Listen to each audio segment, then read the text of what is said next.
Welcome, listeners, to another relaxation fantasy audiobook. Before we begin, don't forget to leave a like, comment, and subscribe to our YouTube channel. You can also download this audiobook in the description below. We hope you relax and enjoy. Broken Images. Once there lived two brothers who were princes in the land. The elder brother was a hunter. He loved the deep woods and the chase. He went from dawn to dark with his bow and his arrows. Swiftly he could run. He was strong and bright-eyed. The younger brother was a dreamer. His eyes were gentle. From dawn to dark he would sit with his book or with his thoughts. Sweetly could he sing of love, or of war, or of the green fields, and tell stories of the fairies and of the time of the gods. Upon a fair day of summer, the hunter betook himself very early to the woods, as was his wont. But the dreamer took his book in his hand, and musing, he wandered by the stream's side, where grew the yellow mimulus. "It is the fairies' money," he said. "It will buy all the joys of fairyland." So he went on his way, smiling. And when he had continued for some time, he came to a holy shrine. And there led to the shrine 100 steps, moss-grown and grey.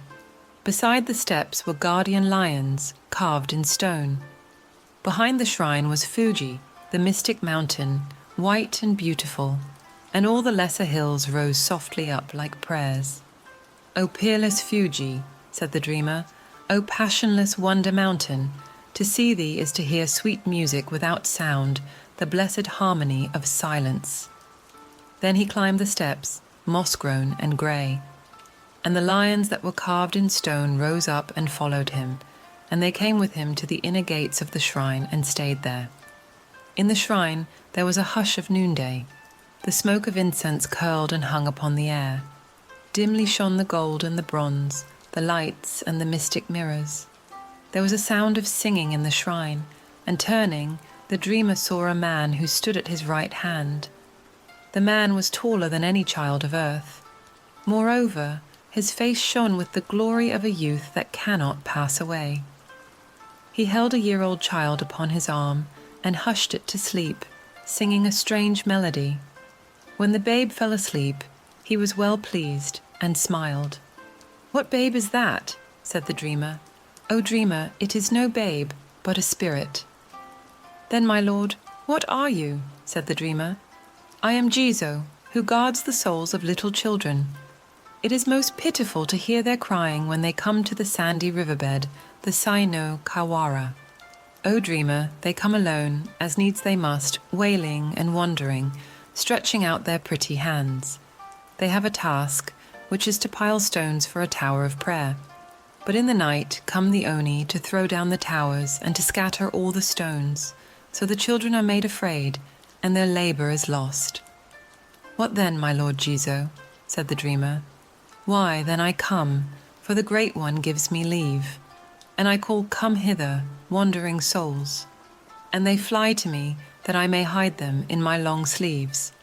I carry them in my arms and on my breast, where they lie light and cold as the morning mist upon the mountains." When he had spoken, the year-old child stirred and murmured. So he rocked it, and wandered to and fro in the quiet temple court, and hushed it as he went. So the swift moments flew, and the noontide passed away. Presently there came to the shrine a lady most gentle and beautiful. Grey was her robe, and she had silver sandals on her feet. She said, "I am called the Merciful. For mankind's dear sake I have refused eternal peace. The Great One has given to me 1,000 loving arms, arms of mercy, and my hands are full of gifts. O dreamer, when you dream your dreams, you shall see me in my lotus boat when I sail upon the mystic mere." Lady Kwanan," said the dreamer. Then came one clothed in blue, speaking with a sweet, deep, well-known voice.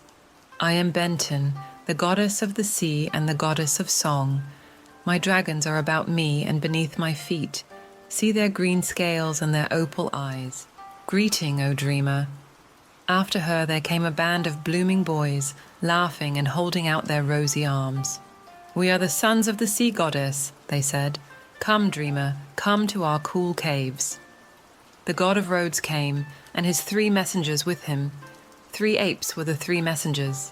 The first ape covered his eyes with his hands, for he could see no evil thing.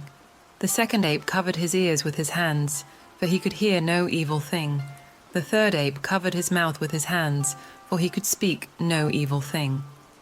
Then came she, the fearful woman who takes the clothes of the dead, who are not able to pay their toll, so that they must stand shivering at the entrance of the mysterious 3 ways. They are unfortunate indeed. And many a vision the dreamer saw in that enchanted shrine. And dark night fell, with storm and tempest and the sound of rain upon the roof. Yet the dreamer never stirred. Suddenly there was a sound of hurrying feet without. A voice called loud, "My brother, my brother, my brother!" In sprang the hunter through the golden temple doors. "Where are you?" he cried. "My brother, my brother!" He had his swinging lantern in his hand and held it high as he flung his long blown hair back over his shoulder. His face was bright with the rain upon it. His eyes were as keen as an eagle's. "Oh, brother," said the dreamer, and ran to meet him. "Now the dear gods be thanked that I have you safe and sound," said the hunter. "Half the night I have sought you, wandering in the forest and by the stream's side. I was all to blame for leaving you, my little brother." With that, he took his brother's face between his 2 warm hands. But the dreamer sighed. "I have been with the gods all night," he said, "and I think I see them still. The place is holy." Then the hunter flashed his light upon the temple walls, upon the gilding and the bronze. "I see no gods," he said. "What see you, brother?" "I see a row of stones, broken images, grey, with moss-grown feet." "They are grey because they are sad. They are sad because they are forgotten," said the dreamer. But the hunter took him by the hand and led him into the night. The dreamer said, "Oh, brother, how sweet is the scent of the bean fields after the rain." "Now bind your sandals on," said the hunter, "and I'll run you a race to our home." If you enjoyed this audiobook, please don't forget to leave a like, comment, and subscribe to our YouTube channel. You can also download this audiobook in the description below.